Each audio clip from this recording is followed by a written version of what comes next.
sentarse. Gloria al Señor. Aleluya. En esta mañana y tarde del Señor quiero hablarles bajo el tema entendiendo la liberación del pasado. Repito nuevamente el tema, entendiendo la liberación del pasado. El día 4 de marzo, alabado sea Dios, hace 5 días atrás, mientras estuve en la Romana por allá ministrando y estaba en la casa de mi tía, y esa madrugada, de forma interesante, me tocaba predicar por la noche en una iglesia en San Pedro, pero Dios me comenzó a hablar palabras, a darme palabras para esta congregación. Dije, qué extraño esto, ese culto es el domingo, pero traté de almacenar todo lo que Dios me ministró para hablarles en este día, y aquí lo tenemos presente. Gloria al Señor. Como ya dijimos, el nombre de la congregación es Caminando en lo Profético, así que una de las cosas que siempre ha distinguido mi caminar con el Señor es vivir adelantado a los tiempos. Hay ocasiones en las que a veces estoy hablando una información y hablo cosas que exceden o que están adelantadas al tiempo, pero damos gloria a Dios porque esa es la gracia que Él ha puesto sobre mi vida, así como Él ha puesto una gracia sobre la suya.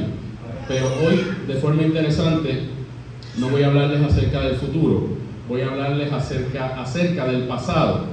En el mensaje del martes estuvimos predicando acerca del futuro, sobre la generación de Noé, sobre la generación de Lot, un mensaje profético. Pero en este día vamos a hablar sobre el pasado. Se dice que 80% de las personas viven en el pasado, 15% viven en el futuro, y tan solamente un 5%, aproximadamente un 5%, viven en el presente. Y esto es sumamente preocupante porque la mayoría de las personas, gloria al Señor, más de la mitad de la humanidad, de 8 billones de seres humanos que se reportaron recientemente, poderoso Dios, en su mayoría viven pensando en lo que hicieron, en cómo fueron heridos, y su pasado no les permite extenderse hacia lo próximo que Dios tiene para ellos. El apóstol Pablo, quien fue un perseguidor de la iglesia, decía que Dios había trabajado fuertemente con él, pero que él no pretendía haberlo alcanzado ya, ni que fuera perfecto, pero hacía una meta, tenía trazada: proseguir para ver si lograba agarrar aquello para lo cual Cristo lo agarró a él, aleluya, y poder extenderse y llegar a esa meta. Poderoso el Señor. Es algo muy interesante hablar sobre el pasado, ya que en la Biblia hay 2 versículos o 2 lecturas que parecen ser contradictorias, pero Dios es perfecto y Dios no se contradice. Aleluya. ¿Cuándo están aquí todavía? Cuando vamos a Apocalipsis capítulo 2, en uno de los mensajes a las 7 iglesias, de hecho el primer mensaje a la iglesia de Éfeso, Dios le dice a esa iglesia que tenía contra ella, que había dejado su primer amor, que tenía que regresar a las primeras obras. Entonces, ¿cómo es el asunto? Dios quiere que yo me enfoque en el futuro, o que viva proyectado hacia lo que Él tiene para mí en el futuro, pero a la vez entonces me dice que tengo que regresar al pasado, que tengo que buscar algo en el pasado. En cambio, cuando vamos a Isaías 43, versos 18 y 19, nos dice: no os acordéis de las cosas pasadas, ni traigáis a memoria las cosas antiguas. He aquí que yo hago cosa nueva, pronto saldrá la luz. Y pregunta: ¿no la conoceréis? Y dice: otra vez abriré camino en el desierto y ríos en la soledad. Entonces, ¿cómo es el asunto? ¿Dios quiere que yo esté enfocado en el futuro, en el pasado, o cómo es la cosa? Me dice que regrese a la primera hora, pero me dice también que no puedo estar pensando en el pasado. Gloria al Señor. ¿Cuánto dan gloria a Dios? Aleluya. ¿Cuántos están aquí todavía? ¿Cuántos van a escuchar el mensaje? Y vamos a explicar esto porque, como dijimos, Dios no se contradice, y el misterio es un poco más sencillo de entender que lo que parece. Sucede de la siguiente forma: hay cosas cuando comenzamos en nuestro caminar con el Señor que Dios pone en nuestro corazón y comenzamos a hacerlas. Comenzamos a orar de madrugada, comenzamos a escuchar música cristiana solamente, comenzamos a publicar todo sobre Dios y queremos hablarle de Dios a todas las personas, y luego, según va pasando el tiempo, aleluya, vamos perdiendo ese fuego con el que iniciamos. Gloria al Señor. Y cuando esto nos sucede, siempre la voz de Dios nos va a decir que tenemos que volver a las primeras obras, acordarnos de cómo empezamos. Aleluya. Por esto Jesús nos dijo que los primeros serán últimos y los últimos serán primero. Alabado sea el Señor. No obstante, se nos da el caso también que hay personas que llevan años caminando en Dios, alabado sea Dios, pero no han podido sanar heridas del pasado, no han podido alcanzar su máximo potencial en Dios, porque todavía el pasado está continuamente en su mente. Y tenemos un enemigo espiritual, y voy a mencionar el nombre de él, aunque a mucha gente no le guste, porque la Biblia lo menciona por nombre. Alabado sea el Señor, aleluya, que es Satanás, el diablo. Y la forma en la que Satanás opera es enviando dardos de fuego a nuestra mente, acusándonos referente o respecto a nuestro pasado. Si usted está esperando a que él se le aparezca, se le personifique, es altamente improbable, ya que como ser espiritual él solamente puede estar en una parte a la vez, no puede estar en todas partes. Esa característica de omnipresencia pertenece a Dios solamente, pero tiene espíritus malignos que van a atacar la mente continuamente, y eso va a estar ahí presente, y esto se va a manifestar en nuestros pensamientos o a veces por medio de personas. Me acuerdo en una ocasión que estaba en la iglesia y me tocó hablar con una persona, aleluya, que me dijo que él había caído en la adicción a drogas, participó de un programa y salió de la adicción y fue libre, gracias a Dios, por medio de los cultos a los que lo llevaron y el tratamiento que recibió, pudo liberarse de eso. ¿Qué sucede? Cuando él llega a la casa, él había sido liberado, pero su familia todavía no estaba sana, porque mientras él estaba en el vicio, hizo unas cuantas cosas fuera de lugar que la familia todavía no había podido perdonar o pasar. Cuando él llega a la casa, según él cuenta, dice que el viento sopló y extrayó una puerta. Cuando sonó la puerta, la madre le dijo: mira para allá, acabando de llegar y ya está extrayendo puerta. ¿Cuánto dan gloria a Dios? Aleluya. ¿Qué quiere decir? Que hay veces que nosotros podemos haber sido sanados, restaurados, pero los que nos rodean todavía no pueden superar y nos van a estar acordando continuamente el pasado del cual ya nosotros salimos y no vivimos, ya no somos esa persona. ¿Cuánto dan gloria a Dios? Aleluya. Continuamente vamos a estar teniendo esta batalla, pero hoy es el día de nuestra liberación. Aleluya. Poderoso el Señor. Y para hablar sobre el pasado, leímos un texto escrito por el apóstol Pablo, pero tenemos que hablar sobre Pedro. Dice la Biblia que el apóstol Pedro, en Mateo capítulo 4, verso 19, Jesús le dijo que soltara las redes y que lo iba a hacer pescador de hombres. Lucas capítulo 5, verso 1 al 11 nos da un contexto sobre cuándo sucedió esto. Dice que el apóstol se había pasado junto con los demás trabajadores y apóstoles, que en ese momento no eran apóstoles, eran sencillamente pescadores. Se habían pasado la noche pescando, pero no habían podido capturar nada, atrapar nada. Jesús necesitaba la barca, se la pidió prestada, ellos cedieron a prestársela. Aleluya.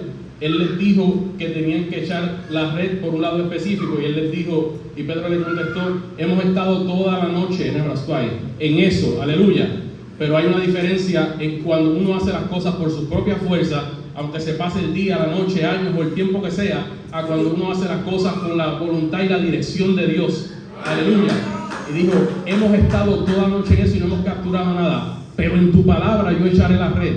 Y cuando echó la red nuevamente, basado en la palabra que Dios le dio, dice que no podían con la cantidad de peces, tuvieron que llamar a otras personas, y la barca de ellos se hundía, la de los otros también se hundía, porque hay una diferencia cuando intentamos aquello que hicimos en nuestro propio esfuerzo. Cuando lo intentamos nuevamente, pero con Dios, va a salir el resultado diferente. Gloria a Dios. Al Pedro ver esta experiencia, se dio cuenta que esto no era algo natural. Cae de rodillas y le dice: apártate de mí, Señor, soy hombre pecador. Y Jesús le dice ahí que dejara las redes y que lo iba a hacer pescador de hombres. Como un pastor en Tampa, predicamos este mensaje bien profundo y nos tomó 3 partes para poder desarrollarlo bajo el tema suelta las redes, tanto en lo natural como en lo espiritual, como en lo cibernético. Están las redes del pasado que las personas no sueltan. Están las redes sociales que bien pueden ser de bendición cuando uno las utiliza para bien, no para estarle tirando puya a otra gente. ¿Cuánto con gloria a Dios? Aleluya. Alabado sea Dios. Cuando uno las utiliza para ser de bendición, son de gran bendición. Alabado sea Dios. Aleluya. Pero, ¿qué sucede? Tenemos que soltar las redes para poder hacer lo que Dios nos está mandando. Y ellos y los apóstoles hicieron esto, soltaron las redes y comenzaron a caminar en Dios, aleluya, conforme a lo que Dios le había mandado. Y quiero hablar sobre lo próximo. Pedro pudo experimentar dos cosas en las que quiero enfatizar en el día de hoy. Número uno, lo primero es que en una ocasión Jesús estaba caminando sobre las aguas, y aunque mucho se ha hablado de esta historia, permítame recordársela nuevamente y tocar unos puntos que casi nunca se hablan. Y es, número uno, que cuando Jesús camina sobre el agua, los discípulos se asustan pensando que era un fantasma, y ese fantasma también tipifica el pasado, que persigue a muchas personas, aleluya. Pero Jesús le dice tres cosas: no temáis, no tengan miedo, cobrad ánimo. O sea, que echó fuera el espíritu de desánimo, ese espíritu que visita a mucha gente que comienzan súper fogosos en Dios y después se les va el fuego. Pero Jesús le dijo: cobren ánimo, yo soy. Y ese yo soy divino, Pedro lo toma con fe y le dice: maestro, si eres tú, permite que yo vaya a ti. Y él le dijo: ven. Y con esas tres letras salidas de la boca del Señor, ven, él sale de la barca y comienza a caminar sobre las aguas. Bueno, gloria a Dios. Cuando comienza a caminar sobre las aguas, dice la Biblia algo interesante: al ver el fuerte viento comenzó a hundirse. Y voy a hacer una pregunta bien sencilla, usted me va a ayudar a predicar en esta mañana. ¿El viento se puede ver? No, muchas gracias. Pero ahí dice la Biblia que él vio el fuerte viento. ¿Qué quiere decir esto? Que al él creer a la palabra de Jesús comenzó a caminar en una dimensión sobrenatural que le permitió ver cosas que el ser humano natural no puede ver. Aleluya. Pero hay un problema, por más glorioso que esto sea, hay un problema con esto, y era que Pedro no tenía que tener el enfoque en el viento, sino en Cristo. Aleluya. Porque mientras estamos caminando en lo sobrenatural, se va a levantar la tempestad para que perdamos el fuego. El pasado va a querer jalarnos para atrás y tenemos que mantenernos enfocados en aquel que nos dijo ven, hasta llegar a él. Mientras estaba caminando, poderoso Dios, dice que al ver el fuerte viento se le entró un espíritu, tuvo miedo, y el miedo paraliza, gloria al Señor, y además de paralizar, lo puso hasta torpe, porque ya dijimos que a qué se dedicaba Pedro antes de que Jesús lo llamara a ser apóstol: pescador. Y como pescador se supone que él sabía hacer algo práctico como nadar, pero ahí en medio de esa aflicción hasta nadar se le olvidó, porque empezó a hundirse y dijo: sálvame, maestro, que perezco. Alabado sea Dios. Cuando esa era su especialidad, se le olvidó hasta la natación. Y Jesús extendió la mano, lo agarra, y ¿cuáles fueron las palabras que le dijo? ¿Hombre de qué? Poca fe, ¿por qué dudaste? Por lo menos tuvo la fe suficiente para bajarse de la barca, porque los otros se quedaron dentro, pero eso es otro tema para otro día. Alabado sea Dios. Pero con esa poca fe pudo caminar, pero no mantenerse a flote. Y necesitamos que Dios aumente nuestra fe para no solo comenzar a caminar sobre las aguas, sino para seguir hasta el final, hasta llegar a Cristo. Aleluya. Así que él experimentó algo sobrenatural y era una persona sumamente impulsiva. Pero algo interesante sobre cómo Dios opera es que el cambio que Dios hace en nuestra vida es tremendo, pero dentro de su proceso de transformación, algo que nos sucede es que mucha gente, como ya dijimos, son juzgados por su pasado, pero que servimos a un Dios que no nos juzga por nuestro pasado, que no nos juzga por nuestro carácter o temperamento, sino que lo utiliza para su gloria. Porque siendo él sumamente impulsivo, fue el primero en salir de la barca, y lo segundo que pasó lo vamos a hablar ahora, aleluya, que fue cuando en una ocasión, Mateo 16:13 en adelante, dice que Jesús le preguntó a la gente quiénes la gente decían que él era, y cada uno dio su respuesta, y luego les preguntó: ¿quiénes dicen ustedes que yo soy? Y Pedro procede, conforme a su temperamento, a ser el primero en responder. Dijo: tú eres el Cristo, el Hijo del Dios viviente. Y ahí Jesús le responde: bienaventurado eres, Simón, hijo de Jonás, no te lo reveló ni carne ni sangre, sino mi Padre que está en los cielos. Dando a entender, gloria a Dios, que no tenía que ver con algo natural, con su naturaleza como ser humano, sino que fue por revelación divina. ¿Cuántos están aquí todavía? Y ahora vamos a entrar en algo fuerte. Unos versículos más adelante dice que Jesús habló de que tenía que ir para la cruz y dar su vida por nosotros. y Pedro comenzó a reconvenirle y a decirle: en ninguna manera esto te acontezca. ¿Por qué? Pedro, amaba al Señor. Segundo, los sentimientos lo traicionaron. Tercero, en medio de un mover sentimental, no es pecado tener emociones ni tener sentimientos, porque Dios las puso en nosotros, pero no podemos ser guiados por la emoción ni por nuestros sentimientos, porque en medio de eso Satanás utilizó a Pedro sin él darse cuenta, y Jesús le tuvo que decir: quítate de delante de mí, Satanás, me eres tropiezo, porque no pones la mira en las cosas de Dios sino en las de los hombres. Y esto es algo interesante, porque hacía unos versículos atrás el Padre lo había utilizado, y unos versículos más abajo entonces lo utiliza el diablo. Quiere decir que hay gente que un día lo usa Dios y otro día lo usa el diablo. Aleluya. Y estamos hablando de un apóstol, de un líder espiritual. Esto nos muestra de por qué tenemos que tener nuestra mente concentrada en Dios todo el tiempo. Alabado sea Dios. Puede alabar a Dios. Como próximo punto quiero hablarles acerca de la negación. Jesús le habló a Pedro de que él lo iba a negar. Dijo también el Señor, Jesús habló de que él iba a ser negado, y Pedro nuevamente, conforme a su carácter, su temperamento impulsivo, fue el primero en lanzarse y dijo: aunque todos los demás te nieguen, yo no voy a hacer eso. Aleluya.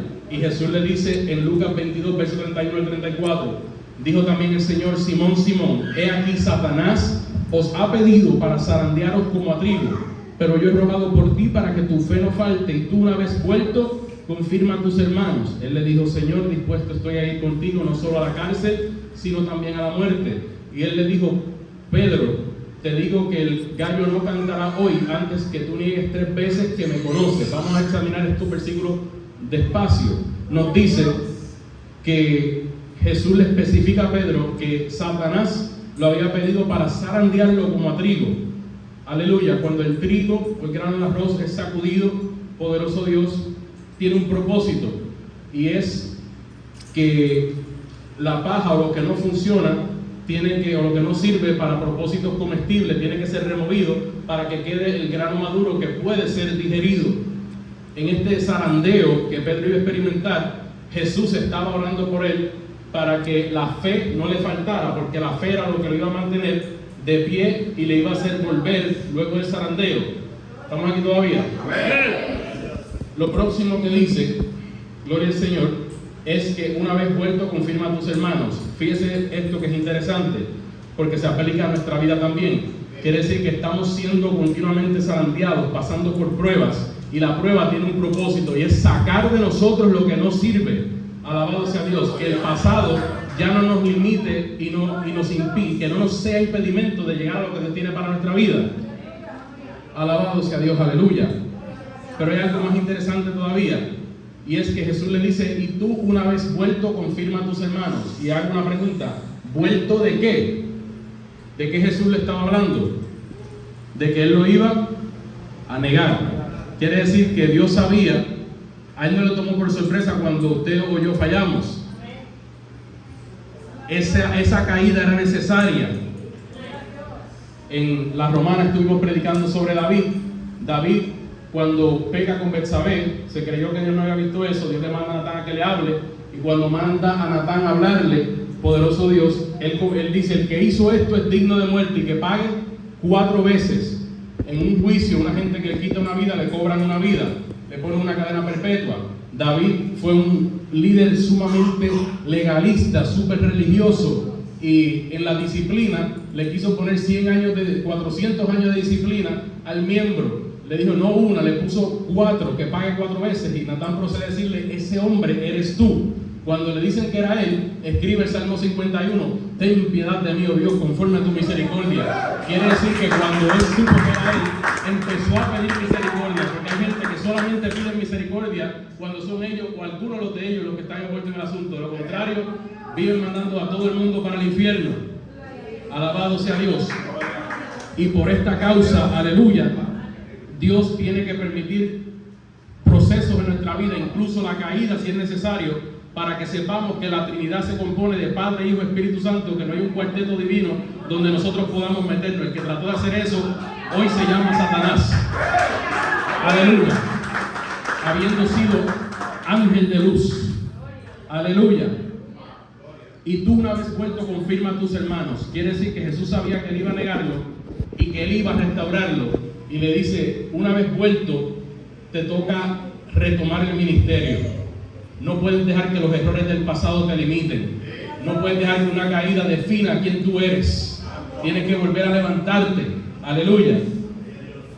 La negación de Pedro. Vemos que esto se cumple en Mateo capítulo 26, verso 30 hasta el 35, donde nos dice, gloria al Señor, en Mateo 26, 30 al 35, lo primero que nos dice el versículo 30, cuando hubieron cantado el himno.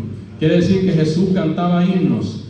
Hay que tener cuidado con qué tipo de música uno canta, pero eso es otro mensaje para otro día. Aleluya. Mateo capítulo 26, versículo 30.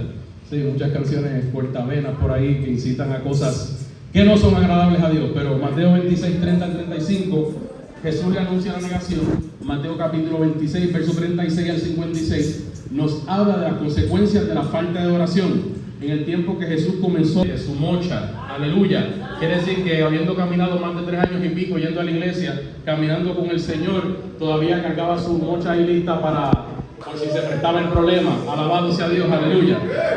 Había una persona, me acuerdo de una persona que mi abuelo siempre cuenta, que dice que él decía que él era cristiano pero su machete no. Alabado sea Dios. Aleluya. Y así hay personas que pueden tener, alabado sea Dios, que pueden tener años en la iglesia y así mismo ellos son cristianos, pero su arma de defensa y ofensa no. Pero no se trata de eso. La Biblia dice que la venganza pertenece al Señor. Aleluya. Y la clave está en que Pedro, al igual que los demás discípulos, no oraron. Y cuando llegó el momento de la prueba, quisieron resolver en la carne lo que hubieran podido resolver en el espíritu, en oración. Y esto nos ilustra la necesidad de orar siempre. Gloria al Señor. Cuantas personas han caído, siempre se les pregunta, todos siempre confiesan lo mismo: me descuidé en la oración. Aleluya. El descuido es sumamente terrible, pero lo más tremendo es que aún nosotros seamos infieles, Dios permanece fiel y el Señor cumple lo que le dijo y lo restaura. Lo vemos más adelante en los próximos versículos, la negación y el arrepentimiento. Mateo 26, versos 69 al 75, dice que hay unas personas que ven a Pedro y cuando lo ven le dicen a él que él se parecía, se los leo textualmente. Pedro estaba sentado fuera en el patio y